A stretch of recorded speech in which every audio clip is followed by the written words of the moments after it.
Good morning children. आज हम व्याकरण का भाग लिंग पढ़ने वाले हैं। तो लिंग मतलब क्या होता है? लिंग मतलब स्त्री और पुरुष का जिसमें बोध होता है उसे लिंग कहते हैं। तो लिंग की व्याख्या हम देखेंगे। संज्ञा के जिस रूप से किसी वस्तु की जाति मतलब स्त्री या पुरुष का बोध होता है उसे लिंग कहते हैं। हिंदी भाषा के 2 लिंग हैं। आप बोलेंगे मराठी में तो टीचर ने हमें 3 लिंग सिखाए थे। हाँ, मराठी में 3 है और हिंदी में सिर्फ 2 ही लिंग है। पहला है पुल्लिंग। पुल्लिंग मतलब जिस संज्ञा से पुरुष का बोध होता है उसे पुल्लिंग कहते हैं। तो जो भी शब्द आपको बताया जाएगा उसमें उस शब्द से आपको जब पता चलता है कि ये पुरुष है मतलब नर है तो उसे हम क्या कहते हैं? पुल्लिंग कहते हैं। और स्त्रीलिंग मतलब जिस संज्ञा से स्त्री का बोध होता है उसे स्त्रीलिंग कहते हैं। तो समझ में आया? हिंदी में लिंग के कितने प्रकार होते हैं? 2 बराबर। पहला कौन सा? पुल्लिंग और दूसरा है स्त्रीलिंग। तो उसके उदाहरण हम देखेंगे। पुल्लिंग मतलब पुल्लिंग का लड़का। पुल्लिंग का उदाहरण हम देखेंगे। लड़का, बैल, शेर,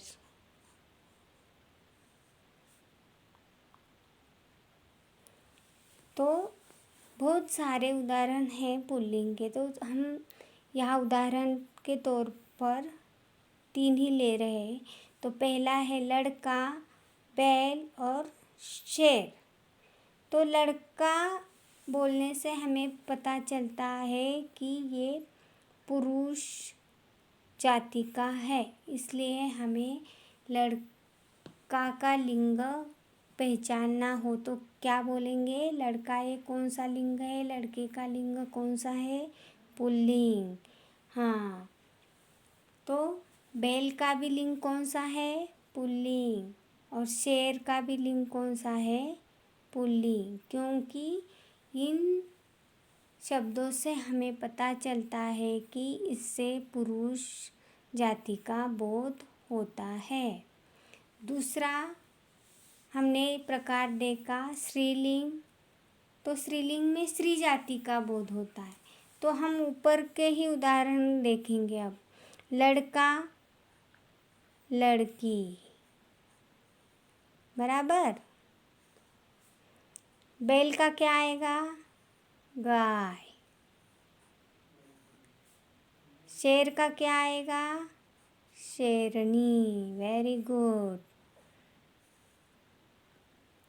तो इस प्रकार हम लिंग बदल सकते हैं। जो भी शब्द दिया है उसका लिंग बदलना हमें बहुत आसान तरीके से आएगा। तो इसके कुछ नियम होते हैं। पहला नियम है प्राणीवाचक शब्दों के लिंग नर और मादा के अनुसार बदलते हैं। जैसे नर, नारी, पुत्र, पुत्री, बेटा, बेटी, मोर, मोरनी। समझ में आए? नर और मादा के तौर पर हमें उसको अलग करते हैं या उसका लिंग बदलते हैं। स्त्रीलिंग हो तो उसका पुल्लिंग बनाते हैं, पुल्लिंग हो तो उसका स्त्रीलिंग बनाते हैं। दूसरा नियम, जो निर्जीव वस्तुएं कठोर, मोटी और भारी होती है उनके नाम हमेशा पुल्लिंग में ही होते हैं। हाँ, निर्जीव वस्तु मतलब जो बोल नहीं सकते, हिल नहीं सकते, खा नहीं सकते, उसे हम क्या कहते हैं? निर्जीव। देखो मैं आपको कुछ दिखा रही हूँ। ये क्या है? एक पत्थर है। पत्थर अपने आप हिल सकता है क्या? नहीं। इधर से उधर जा सकता है क्या अपने आप? ऐसे नहीं। हम उसको यहाँ से उठाकर यहाँ रखेंगे तो वो जा सकता है, लेकिन खुद अपने पैरों से चलकर नहीं जा सकता, इसलिए उसको निर्जीव कहते हैं। और वो बढ़ता भी नहीं है, उसको हिलता भी नहीं है, इसलिए उसको निर्जीव कहते हैं। और ये भारी भी है। भारी मतलब मोटा, जिसका वजन ज़्यादा होता है उसको भारी कहते हैं। तो जो निर्जीव वस्तुएं कठोर, मोटी और भारी होती है। कठोर मतलब कठिन। ये पत्थर कैसा है? कठिन है, मोटा भी है, और हम अगर उसको ऊपर ये करेंगे तो उसका वजन बहुत ज़्यादा लगेगा। ये भारी है, इसलिए उसका लिंग बदलता नहीं है। पत्थर का पत्थरे नहीं होता है, पत्थर ही रहता है। समझ में आया? ओके। तो दूसरा नियम है, जो निर्जीव वस्तुएं कोमल, छोटी, हल्की तथा सुंदर है, उनके नाम हमेशा स्त्रीलिंग में ही होते हैं। देखो, तो पुल्लिंग में एक दिखाने का रह गया था मुझे। ये है ग्रंथ। क्या है? ग्रंथ। ये कैसा है? कठोर है, कठोर है, भारी है, इसको पढ़ने के लिए बहुत देर लगती है, इसलिए ये इसका लिंग क्या होता है? पुल्लिंग ही होता है। लेकिन हम जब पुस्तक लेते हैं, पुस्तक, तो ये ग्रंथ से कम भारी होता है, इसको पढ़ने के लिए ज़्यादा देर नहीं लगती है, इसलिए ये इसका लिंग हमेशा स्त्रीलिंग होता है। क्योंकि ग्रंथ बहुत भारी होता है और पुस्तक हमेशा ज़्यादा मोटा नहीं होता है, ग्रंथ ज़्यादा मोटा होता है। समझ में आया? इसलिए ग्रंथ का लिंग होता है पुल्लिंग, पत्थर का लिंग होता है पुल्लिंग, और पुस्तक का लिंग होता है स्त्रीलिंग, क्योंकि ये बहुत भारी नहीं होता है, मोटा नहीं होता है। तो समझ में आया?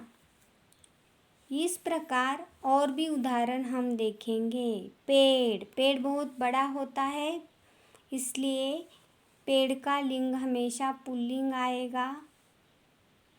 लता मतलब वेल, जो पेड़ के ऊपर चढ़ती है, वो बहुत हल्की होती है, इसलिए उसका लिंग हमेशा स्त्रीलिंग ही आएगा।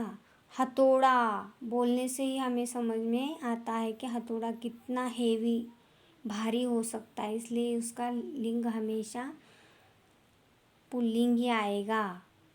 ग्रंथ, छाता, खेत, पत्थर, शहर।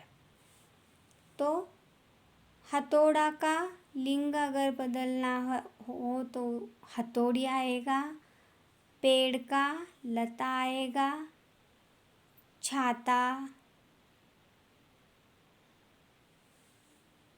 पहाड़ी आएगा, नदी, पुस्तक। इस प्रकार छतरी, टहनी, डाली, इसका लिंग हमेशा स्त्रीलिंग ही होता है। कारण क्या है इसका? ये कोमल है, हल्की है, सुंदर है। तो हम और भी उदाहरण देखेंगे। हिरण, हिरनी, देव, देवी, पुत्र, पुत्री, लड़का, लड़की, घोड़ा, घोड़ी, शेर, शेरनी, माली, मालिन, धोबी, धोबीन, ठाकुर, ठाकुराइन, पंडित, पंडिताईन, देवर देवराई देवरानी, शिक्षक शिक्षिका, बैल गाय, वर वधू, राजा रानी। तो समझ में आया? आपको मैंने पहले से ही लिख कर दिया है, तो एक बार उसको याद करो, पढ़ो। Thank you, bye.